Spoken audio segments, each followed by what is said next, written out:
Hello दोस्तों, स्वागत है आप सभी का एक और नई बुक समरी में। आज की बुक समरी है द पावर ऑफ ग्रेटिट्यूड, जिसे लिखा है एमी न्यूमार्क और डेबोरा नॉर्विल ने। Amy Newmark chicken soup for the soul series की ऑथर और एडिटर इन चीफ हैं। 1993 से एमी ने इस बुक सीरीज को अब तक जिंदा रखा है। वहीं डेबोरा नॉर्विल एक ऑथर हैं और एक अवार्ड विनिंग एंकर हैं। इनसाइड एडिशन पर अपने काम के लिए वो 2 बार एमी विनर भी रही हैं। सबके साथ पोलाइट रहना हमें हमारे पेरेंट्स और टीचर्स ने बचपन से ही सिखाया है। जब आप किसी से कुछ मांगें तो प्लीज़ कहना कभी ना भूलें। जब कोई दूसरा इंसान आपके लिए कुछ करता है तो थैंक यू कहना कभी ना भूलें। ऐसा करने से दुनिया रहने के लिए एक बेहतर जगह बन सकती है। लेकिन थैंक यू कहने और सच में शुक्रगुजार होने में फ़र्क होता है। इंसान के पोलाइट होने से सोसाइटी को बेहतर बनने में मदद मिलती है, लेकिन शुक्रगुजार होना आपको बेहतर इंसान बनाता है और ज़्यादा खुशहाल ज़िंदगी जीने में मदद करता है। आपके साथ जो भी बुरी चीज़ें हुई हैं उन पर फोकस करना बहुत आसान है। अगर आप ऐसा करते रहेंगे तो हमेशा दुखी रहेंगे। लेकिन इस समरी में दी गई कहानियाँ इस बात को साबित करती हैं कि कैसे शुक्रगुजार होने की आदत इंसान की ज़िंदगी बदलने की ताकत रखता है। पैसों को लेकर होने वाली मुश्किलों का सामना करने से लेकर जानलेवा बीमारियों से जूझने तक, ग्रेटिट्यूड यानी शुक्रगुजार होने की आदत ने कई लोगों को उनके चैलेंजेस से बाहर निकलने में मदद की है। सबसे ज़रूरी बात यह है कि वो अब ज़्यादा खुश और स्ट्रांग हैं, क्योंकि उनके पास जो कुछ भी है उन्होंने उसे अप्रिशिएट करना सीख लिया है। तो बिना किसी देरी के चलिए शुरू करते हैं आज की book summary the power of gratitude by Amy Newmark and Deborah Norville. पहला चैप्टर है the beauty of age sports. Connie 40 साल की थी जब वो पहली बार एस्थेटिशियन के पास गई थी। एस्थेटिशियन एक ऐसा इंसान होता है जो स्किन से जुड़ी किसी भी बीमारी का इलाज करता है। अगर सच में पूछें तो कॉनी का एस्थेटिशियन के पास जाने का कोई मतलब नहीं था, लेकिन उसके पास इस क्लिनिक का एक गिफ्ट कार्ड था और अगर वो उसे इस्तेमाल नहीं करती तो वो बेकार हो जाता। कॉनी ने एस्थेटिशियन को अपने हाथों पर धब्बे दिखाए। एस्थेटिशियन एंड्रिया ने उन्हें 2 बार ये समझाने की कोशिश की कि ये धब्बे सिर्फ उम्र के साथ होने वाले धब्बे हैं। एंड्रिया को अंदाजा था कि कॉनी क्या कहने वाली थी। वो जानती थी कि कॉनी अपने एज स्पॉट्स को लेकर दुखी और परेशान थी, इसलिए एंड्रिया ने कॉनी को एक क्रीम दिया। लेकिन कॉनी बिल्कुल भी परेशान नहीं थी। वो मुस्कुरा रही थी और फिर हंस पड़ी। वो इतनी खुश थी कि उन्होंने एंड्रिया को गले लगा लिया और ऐसा देखकर उन्हें बड़ा ताज्जुब हुआ। एज स्पॉट्स और सफ़ेद बाल का होना कॉनी को नामुमकिन सा लग रहा था। दरअसल कॉनी कुछ साल पहले कैंसर से जूझ रही थी। उन्होंने ये कभी नहीं सोचा था कि वो कभी ऐसे दिन देखने के लिए जिंदा रहेंगी जब वो खुद को बूढ़ा होते देख सकेंगी। कॉनी ने एंड्रिया को ये बात बताई, जिन्हें अब समझ में आया कि कॉनी बढ़ती उम्र के निशान को देखकर इतना खुश क्यों थी। आज 60 साल की उम्र में कॉनी बढ़ती उम्र के हर निशान को सेलिब्रेट करती हैं। उनके लिए वो गिफ्ट था जिसका उन्हें लंबे वक्त से इंतजार था। नेक्स्ट है नोट टू सेल्फ। 9 साल की एलिसिया अपनी माँ से गुस्सा थी। उन्होंने एलिसिया को 9:30 बजे ही सोने को कह दिया था। एलिसिया की गुस्से की वजह ये नहीं थी क्योंकि उसके सोने का वक्त तो हमेशा 9:30 बजे ही होता था। दरअसल उसे इस बात पर गुस्सा आ रहा था कि उसकी माँ उसके सोने के बाद क्या करती थी। उसकी माँ उसके सोने के कुछ समय बाद अपने बेडरूम में जाती थी, लेकिन उस रात एलिसिया ने अपनी माँ को कागज़ पर कुछ ड्रॉ करते हुए देखा। एलिसिया बहुत गुस्से में थी। उसे इस बात से गुस्सा आ रहा था कि आज उसकी माँ कागज़ बर्बाद कर रही थी, जबकि 1 हफ्ता पहले ही एलिसिया ने उनसे कुछ बनाने के लिए कागज़ मांगा था। एलिसिया को ड्राइंग करने के लिए कागज़ चाहिए था, लेकिन महंगा होने की वजह से उसकी माँ ने उसे खरीदने से मना कर दिया था। एलिसिया अपने बिस्तर पर लेटकर रोने लगी। वो सोच रही थी कि ये कितनी गलत बात है कि उनके पास इतने कम पैसे हैं। दूसरी तरफ कुछ लोग पैसे की चिंता किए बिना आसानी से कागज़, पेन और क्रेयॉन्स खरीद सकते हैं। अगली सुबह एलिसिया ने अपनी माँ को नज़रअंदाज करने की कोशिश की। उसने कहा कि वो नाश्ता भी नहीं करना चाहती। उसकी माँ को अपनी बेटी के खराब मूड से परेशानी नहीं थी। उसकी माँ ने अपने कंधे उचकाते हुए कहा, अच्छा तो मुझे लगता है कि शायद तुम्हें ये भी नहीं चाहिए। एलिसिया ने अपनी माँ की तरफ जब देखा तो उनके हाथ में पेपर का एक बंडल था। जब उसने उन्हें ध्यान से देखा तो उस बंडल पर उसके फेवरेट कार्टून कैरेक्टर्स की पिक्चर बनी हुई थी। ये बात तो साफ था कि एलिसिया की माँ ने लगभग रात भर बैठकर उन कैरेक्टर्स को ड्रॉ किया था। एलिसिया उनसे पूछने ही वाली थी कि उन्होंने ऐसा क्यों किया कि तभी अचानक उसे कुछ याद आया। 1 हफ्ता पहले एलिसिया की टीचर ने उनसे स्टेशनरी पेपर लाने के लिए कहा था, क्योंकि उस पर उन्हें अपने दोस्तों के लिए कुछ लिखना था। एलिसिया ने यह बात अपनी माँ को बताई थी, लेकिन उसकी माँ ने कहा था कि एलिसिया को सिर्फ ऑर्डिनरी कागज़ का इस्तेमाल करना चाहिए। उन्हें खाने जैसी ज़्यादा ज़रूरी चीज़ों पर पैसा खर्च करने की ज़रूरत थी। उसकी माँ ने उसके लिए कितनी मेहनत की थी ये देखकर उसके चेहरे पर मुस्कान आ गई। अपना स्कूल का काम करते हुए एलिसिया को ऐसा महसूस हो रहा था जैसे वो दुनिया की सबसे खुशनसीब लड़की हो। नेक्स्ट है फाइंडिंग 5। हेलन छोटे बच्चों को पढ़ाने वाली एक पैशनेट टीचर हैं। वो बच्चों के लिए किसी खास इवेंट या छुट्टी से जुड़ी अलग अलग एक्टिविटीज़ करना पसंद करती हैं। नवंबर में थैंक्स गिविंग का दिन था, इसलिए हेलन ने थैंक्स गिविंग के दिन की एक्टिविटीज़ को ऑनलाइन ढूंढना शुरू किया। इसी दौरान हेलन को the legend of the 5 colonel's के बारे में पता चला। इस कहानी के अलग अलग वर्जन्स हैं, लेकिन इन सब का प्लॉट एक जैसा है। लेजेंड कहते हैं कि तीर्थयात्रियों की एक परंपरा थी जिसमें वो हर मेहमान की थाली में मकई के 5 दाने डालते थे। ये बताना मुश्किल है कि इसका असल में मतलब क्या है। कुछ कहानियाँ तो ये कहती हैं कि तीर्थयात्रियों ने इसका इस्तेमाल उन 5 चीज़ों को दिखाने के लिए किया था जिनके लिए वो एहसानमंद थे। कुछ लोग कहते हैं कि ये बताता है कि मुश्किल वक्त आने वाला है। बहरहाल हेलन ने इस कहानी को अपनी क्लास में इस्तेमाल करने का फैसला किया। उन्होंने अपने स्टूडेंट्स के साथ इसके बारे में बात की, वो कौन सी 5 चीज़ें हैं जिनके लिए वो एहसानमंद थे। उन्होंने कहा कि अगर वो इस सवाल का जवाब दे पाएंगे तो वो उन्हें इनाम में 5 कैंडी कॉर्न देंगी। थैंक्स गिविंग का दिन खत्म होने के बाद भी Helen the legend of the 5 colonel's के बारे में भूल नहीं पाई। ये उनके लिए बहुत असरदार एक्टिविटी थी, इसलिए उन्होंने एक जर्नल बनाया जिसमें वो उन्हें रोज़ मिलने वाली 5 ब्लेसिंग्स लिखने लगीं। ये काफ़ी आसान था क्योंकि हेलन को एहसास हुआ कि कितना कुछ था जिसके लिए वो शुक्रगुजार हो सकती थी। उस दिन हेलन को ट्रैफिक में नहीं फंसना पड़ा था। स्कूल के प्रिंसिपल ने भी उनके अच्छे काम की बड़ाई की थी। हेलन के स्टूडेंट्स का बिहेवियर भी दिन भर अच्छा रहा था। घर जाने से पहले उनके कलीग ने हेलन को बहुत ही टेस्टी ब्रेड दिया था जिसे खाने से उनका सरदर्द गायब हो गया था। हेलन को गलत मत समझिए, उन्हें मिलने वाली ब्लेसिंग्स को लिखना उनके लिए बहुत अच्छा था, लेकिन कुछ दिनों के बाद उन्हें कुछ एहसास हुआ। उनकी लिस्ट खुद को मिलने वाली ब्लेसिंग पर फोकस क्यों कर रही थी। अगर वो दूसरों के लिए ब्लेसिंग बनने पर फोकस करें तो हेलन अपनी लिस्ट बनाती रहीं, लेकिन अब उसका कंटेंट थोड़ा अलग था। हेलन अब उन 5 तरीकों पर ज़्यादा फोकस करने लगी जिनसे वो दूसरों के लिए ब्लेसिंग्स बन सकती थीं। सबसे पहले हेलन ने अपने हाथ में काम करने वाले एक टीचर की उनके रोज़ के काम में मदद की। दूसरा, हेलन को एक इंटरेस्टिंग वर्कशीट मिला था जिसे उन्होंने दूसरे टीचर्स के साथ भी शेयर किया ताकि वो भी इसका इस्तेमाल कर सकें। तीसरा, हेलन ने एक नए टीचर को स्कूल का लेआउट समझाने में मदद की। चौथा, उन्होंने उस वीकेंड एक चैरिटी गेम के लिए वॉलंटियर किया। और आखिर में हेलन ने एक टीचर को उनके क्रेयॉन्स खत्म होने पर अपने क्रेयॉन्स और कलर दिए। दूसरों के लिए कुछ करने से यानी ब्लेसिंग्स बनने से हेलन को बहुत खुशी हुई। इसने उन्हें और ज़्यादा पॉजिटिव और केयरिंग भी बनाया। इससे उनका नज़रिया बदल गया था।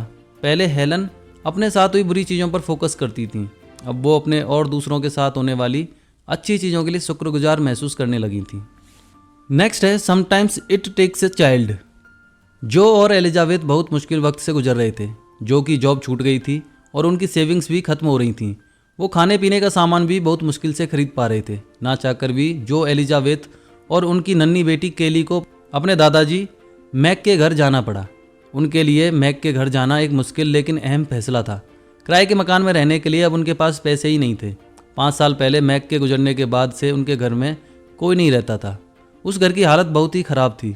वो घर बहुत पुराना था और हर जगह कुछ न कुछ टूटा हुआ पड़ा था। जब भी बारिश होती तो उसकी छत टपकने लगती थी। उसका पेंट भी पुराना होकर फट चुका था। ये देखकर जो और एलिजाबेथ को बहुत दुख हुआ। वो अपनी बेटी के लिए उस घर को थोड़ा बेहतर बनाना चाहते थे, लेकिन ऐसा करने के लिए उनके पास पैसे ही नहीं थे। एलिजाबेथ को भी जॉब करनी थी ताकि उनके परिवार का गुजर बसर हो सके, लेकिन उनके लिए स्टोर में कैशियर का काम करना काफ़ी मुश्किल हो रहा था। उन्हें कम सैलरी में ज़्यादा घंटे काम करना पड़ता था और साथ ही पूरे दिन खड़े रहने से उनके पैर और पीठ में दर्द रहने लगा था। एक के बाद एक इंटरव्यू से रिजेक्ट होने से जो और भी परेशान और निराश था। जब एलिजाबेथ ने उनके घर के बैकयार्ड में देखा तो वो और भी मायूस हो गई। बैकयार्ड की हालत बिल्कुल घर जैसी गंदी थी। ये देखकर वो और भी दुखी हो गई। वो जानती थी कि वो और जो अपनी पूरी कोशिश कर रहे थे, लेकिन इतनी गंदी जगह में कैली को रखना उसे गवारा न था। उस जगह की इकलौती अच्छी बात यह थी कि उसका बैकयार्ड बहुत बड़ा था, जहाँ कैली के खेलने के लिए बहुत जगह थी। एलिजाबेथ अपनी बेटी को देख रही थी। कैली ने खुशी खुशी वहाँ पीले फूल इकट्ठे किए और अपनी माँ को दे दिए। कैली ने कहा कि उसे उनका नया घर बहुत पसंद आया। वहाँ एक सेब का पेड़ भी था जिसमें स्वादिष्ट सेब लगते थे। कैली को उस पेड़ पर अपने बच्चों के साथ एक पक्षी भी दिख रहा था। उसे सब कुछ बहुत अच्छा लग रहा था क्योंकि वहाँ तितलियाँ थीं जिनका वो पीछा कर रही थी और फूलों की खुशबू महसूस कर रही थी। कैली को अपने दादा का घर इतना पसंद आया कि उसे लगा कि ये रहने के लिए पूरी दुनिया में सबसे अच्छी जगह है। एलिजाबेथ ये देखकर हैरान थी। जब तक उनकी बेटी ने इस ओर इशारा नहीं किया था तब तक वो उस घर में मौजूद अच्छी चीज़ों को देख ही नहीं पाई थी। एलिजाबेथ को एहसास हुआ कि भले ही उस घर में रिपेयर करने की ज़रूरत थी, लेकिन फिर भी वो रहने के लिए अच्छी जगह थी। इसके अलावा जो बात सबसे ज़्यादा मायने रखती थी वो ये थी कि वो तीनों एक साथ थे और सेफ थे। एलिजाबेथ को और आगे जाकर जो को एक बच्ची ने इस बात का एहसास दिलाया कि उनके पास जो कुछ भी था उसे अप्रिशिएट करना चाहिए और उसके लिए शुक्रगुजार होना चाहिए। नेक्स्ट है being happy is enough. Kathleen Facebook पर स्क्रॉल कर रही थी कि तभी उनकी नज़र उनके एक दोस्त के पोस्ट पर पड़ी। उनकी दोस्त उस वक्त यूरोप में छुट्टियां मना रही थी और बहुत खुश दिख रही थी। कुछ देर बाद कैथलीन ने अपने पड़ोसियों को एक नए टीवी की डिलीवरी लेते हुए देखा। जब उनके बच्चे घर पहुंचे तो उन्होंने कैथलीन को बहुत एक्साइटेड होकर एक ऐसे नए गेमिंग सिस्टम के बारे में बताया जो उनके दोस्तों के पास था। कैथलीन बहुत दुखी और बुरा महसूस कर रही थी, लेकिन वो इसके अलावा और कर भी क्या सकती थी। उसे ऐसा लग रहा था कि जैसे उनके अलावा बाकी सबके पास बहुत सारा पैसा है। कैथलीन और उनकी फैमिली को अक्सर अपने दोस्तों और उनकी फैमिली के लोगों से कपड़े लेने पड़ते थे। उनके घर की ज़रूरी चीज़ें भी पुरानी थीं और वो सभी उन्होंने सेल में खरीदी थी। वो शायद ही कभी बाहर खाना खाते थे। कैथलीन अच्छी कुक थी और उन्हें कुकिंग करने में मज़ा आता था, लेकिन वो चाहती थी कि उनके पास कुछ एक्स्ट्रा पैसे हों ताकि वो भी कभी कभार रेस्टोरेंट में जा सकें। उस रात कैथलीन की सास उनसे मिलने आई। कैथलीन इतनी परेशान थी कि उन्होंने अपना सारा गुस्सा अपनी सास पर निकाल दिया। कैथलीन चाहती थी कि वो अपनी हर मनचाही चीज़ पर पैसा खर्च कर सकें, लेकिन वो ऐसा नहीं कर पा रहे थे। ये बहुत फ्रस्ट्रेटिंग और इरिटेटिंग था।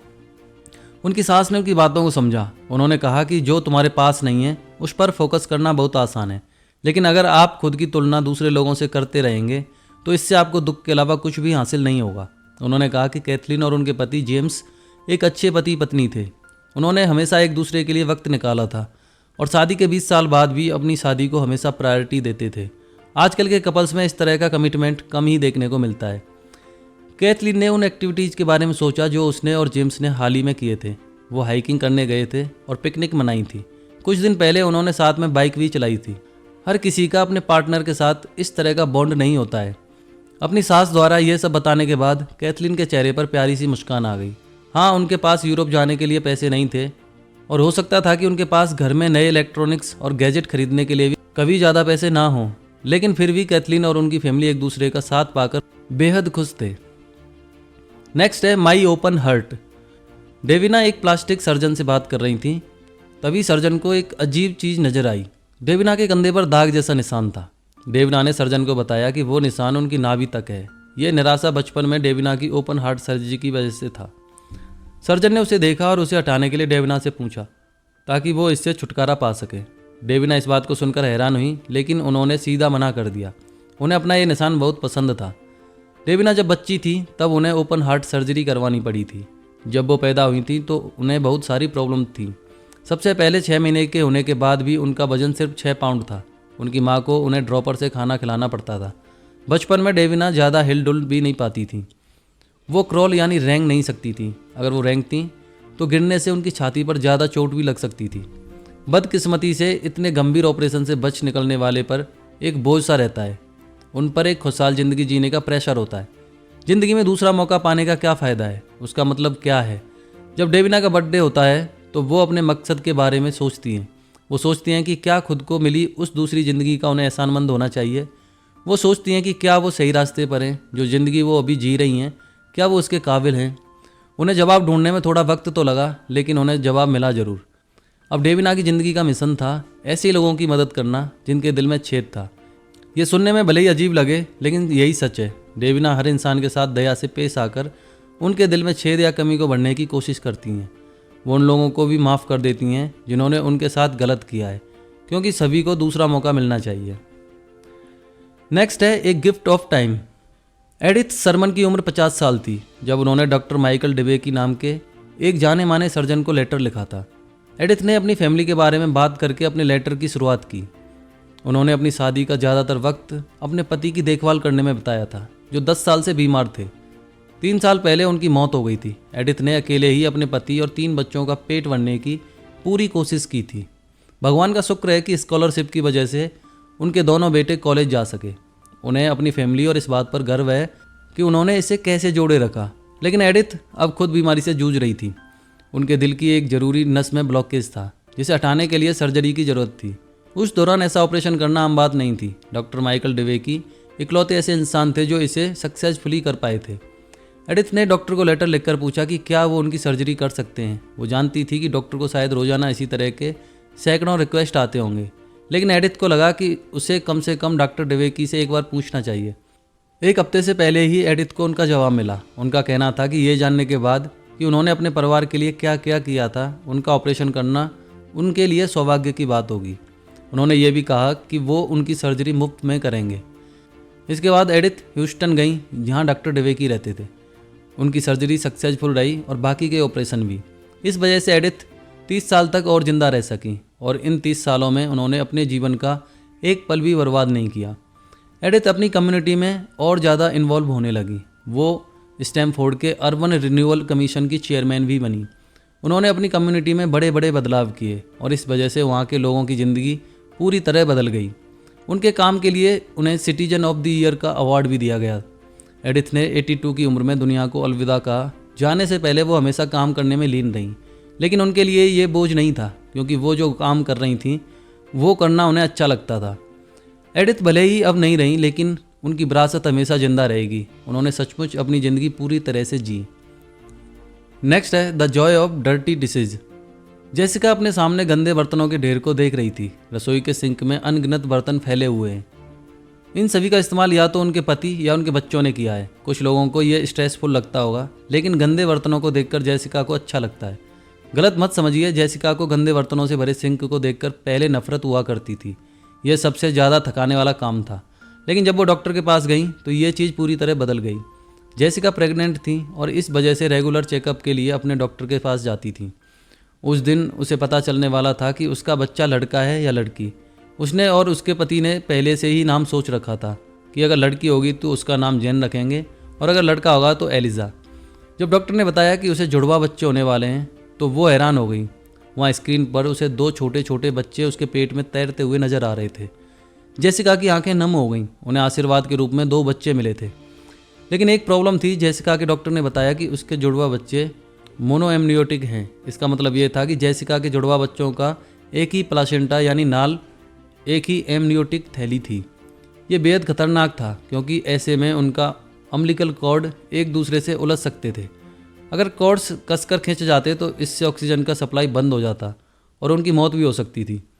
ऐसा कुछ ना हो, इसे पक्का करने का सिर्फ एक ही तरीका था। जेसिका को हॉस्पिटल में रहने की ज़रूरत थी। इस तरह डॉक्टर जुड़वा बच्चों के दिल की धड़कनों को मॉनिटर कर सकते थे। अगर दोनों में से किसी एक की दिल की धड़कन में गड़बड़ी नज़र आती तो डॉक्टर सी सेक्शन ऑपरेशन के जरिए जुड़वा बच्चों को बचा सकते थे। जेसिका और उसके पति ने फैसला किया कि उसे हॉस्पिटल में ही रहना चाहिए। जुड़वा बच्चों के लिए सबसे सेफ ऑप्शन था। कई हफ्तों तक जेसिका हॉस्पिटल में रही। इस दौरान उसे अपने दोनों बच्चों और पति की बहुत याद आती थी और वो अपने घर को बहुत ही मिस करती थी। इस दौरान जेसिका को बर्तन साफ करना भी याद आ रहा था। अपने रोज़ के रूटीन ना कर पाने और अपनी फैमिली को ना देख पाने की वजह से आप अपनी नॉर्मल ज़िंदगी जीने के लिए बेचैन हो जाते हैं। हॉस्पिटल में रहने की वजह से जेसिका को यह एहसास हुआ कि वो कितनी किस्मत वाली है कि उसका एक परिवार है जो बेसब्री से उसके घर लौटने का इंतज़ार कर रहा है। और हाँ, गंदे बर्तन धोने जैसे काम ने भी उसे शुक्रगुजार होना सिखाया। आखिर में जेसिका अपने प्यारे जुड़वा बच्चों को अच्छे से जन्म दे पाई। उनके घर में अब ज़्यादा शोर और हंसी गूंजती थी। खासकर धोने के लिए गंदे बर्तन भी ज़्यादा होने लगे। लेकिन जेसिका उन्हें देखकर कभी फ्रस्ट्रेट नहीं होती, बल्कि वो खुश और ब्लेस्ड महसूस करती हैं। नेक्स्ट है जर्नी टू माई सेल्फ। हम सभी चाहते हैं कि हमारी ज़िंदगी का कोई मकसद हो। अगर कोई गाइडेंस मौजूद नहीं है तो हमें किसी तरह अपने मकसद को खुद ही ढूंढना पड़ता है। कुछ लोग तुरंत अपना मकसद जान लेते हैं, जबकि दूसरों को इसे समझने में कुछ साल भी लग जाते हैं। डैनियल को अपना मकसद तब पता चला जब वो बीमार हुए। डैनियल को एड्स था, जिसकी वजह से उन्हें रेयर किस्म का निमोनिया हो गया था। डैनियल का वजन भी कम हो गया था। उन्हें बार बार बुखार आता रहता था और अलग अलग दवाइयों की वजह से उन्हें एलर्जी का सामना भी करना पड़ता था। डैनियल के लिए हर दिन किसी जंग की तरह थी। इस वजह से वो कई महीनों तक बिस्तर पर ही पड़े रहे। उन्होंने कसम खाई कि अगर वो जिंदा रहे तो दुनिया के कुछ काम जरूर करेंगे। दूसरे लोगों की मदद करना ही उनका मकसद होगा। फिर तो डैनियल ने जैसे ठान ली थी कि उन्हें हर हाल में जिंदा रहना होगा। धीरे धीरे वो ठीक होने लगे। जब वो बेहतर हुए तो डैनियल ने एक ऐसी नॉन प्रॉफिट ऑर्गेनाइजेशन के लिए वॉलंटियर करना शुरू किया जो HIV एड्स के केस देखता था। डैनियल को उनकी हालत के बारे में और भी बहुत कुछ पता चला। पहले HIV एड्स के लोगों को अछूत और इन्फेक्टेड लोगों की तरह देखा जाता था। इसके सिम्टम्स के अलावा उन्हें इमोशनल दर्द से भी जूझना पड़ता था। डैनियल ने धीरे धीरे खुद को एक्सेप्ट कर लिया। उन्हें जो बीमारी थी उस वजह से वो गंदे या घृणा करने के लायक नहीं थे। वो उस प्यार और देखभाल के पूरे हकदार थे जो दूसरे लोग उन्हें दे रहे थे। ये वो सबक थे जो उन्होंने HIV एड्स से पीड़ित लोगों को भी सिखाए। डैनियल ने खुद को HIV एड्स की फील्ड में पूरी तरह लगा दिया। वो एक टेस्टर, काउंसलर और केयर स्पेशलिस्ट बन गए। उनके काम के लिए उन्हें कई अवार्ड भी मिले हैं, लेकिन ये सभी अवार्ड उस खुशी और संतुष्टि के आगे फीके पड़ जाते हैं जो उन्हें इस बीमारी से जूझ रहे लोगों की मदद करने में मिलती है। तो चलिए इसी के साथ इस बुक का कंक्लूजन देख लेते हैं। आपने उन अलग अलग चैलेंजेस के बारे में जाना जिनका लोग अपनी ज़िंदगी में सामना करते हैं। जब आप मुश्किल हालातों से गुजर रहे हों तो अकेलापन महसूस करना जायज़ है, लेकिन याद रखिए कि बहुत से लोगों ने इन्हीं हालातों का सामना किया है और उससे उभरे भी हैं। इन लोगों को सिर्फ बहादुरी दिखाकर कामयाबी नहीं मिली है, बल्कि उन्होंने अपनी प्रॉब्लम और चैलेंजेस को अलग नज़रिए से देखकर उन्हें ठीक किया है। कुछ लोगों को कोई चीज़ प्रॉब्लम लगती है, लेकिन कुछ लोग इसे एक ऐसे मौके की तरह देखते हैं जिसके कारण वो शुक्रगुजार होना सीखते हैं। जैसे एलिसिया को इस बात से नफरत थी कि जब वो छोटी थी तो उनके पास ज़्यादा पैसे नहीं थे, लेकिन जब उसकी माँ ने कागज़ पर उसके लिए कार्टून कैरेक्टर्स बनाए थे तो इसी वजह से उसे पता चला था कि उसकी माँ उससे कितना प्यार करती थी। और हेलेन, जिसने दिन में कम से कम 5 बार दूसरे लोगों के लिए ब्लेसिंग बनकर अपनी ज़िंदगी को अप्रिशिएट करना सीखा था, उसने ये महसूस किया कि इस प्रैक्टिस ने उसे और ज़्यादा पॉजिटिव और खुश बना दिया है। सबसे ज़रूरी बात यह है कि इसके ज़रिए वो दूसरे लोगों तक पॉजिटिविटी फैलाने में भी कामयाब रही थी। अपना नज़रिया बदलने से आपका कैरेक्टर बेहतर होता है और आपको चैलेंजेस से बाहर निकलने में भी मदद मिलती है। जो चीज़ें आपके पास हैं उनके प्रति शुक्रगुजार होने से आपको एहसास होता है कि कैसे आप चीज़ों को हल्के में या टेकन फॉर ग्रांटेड ले लेते हैं। अभी आपके पास जो कुछ है वो आपसे कभी भी छिन सकता है। इसके लिए आपको हर दिन कम से कम 5 चीज़ों के लिए शुक्रगुजार होने का गोल बनाना चाहिए, फिर चाहे वो चीज़ें कितनी भी छोटी क्यों ना हो। ऐसा करने से आप देखेंगे कि यह आसान सा तरीका किस कदर आपकी ज़िंदगी बदलने की ताकत रखता है। तो दोस्तों, ये बुक समरी तो यहीं समाप्त होती है। आपको इस बुक समरी का कौन सा पॉइंट, कौन सी बात अच्छी लगी है वो हमें कमेंट सेक्शन में जाकर बता सकते हैं। साथ ही ये भी बता सकते हैं कि नेक्स्ट बुक समरी आप कौन सी सुनना चाहते हैं। अगर आपको हमारी मेहनत पसंद आ रही है तो हमें एनकरेज करने के लिए हमारे चैनल को सब्सक्राइब करें, इस वीडियो को लाइक करें और शेयर करें। मिलते हैं नेक्स्ट बुक समरी में। जय हिंद, जय भारत।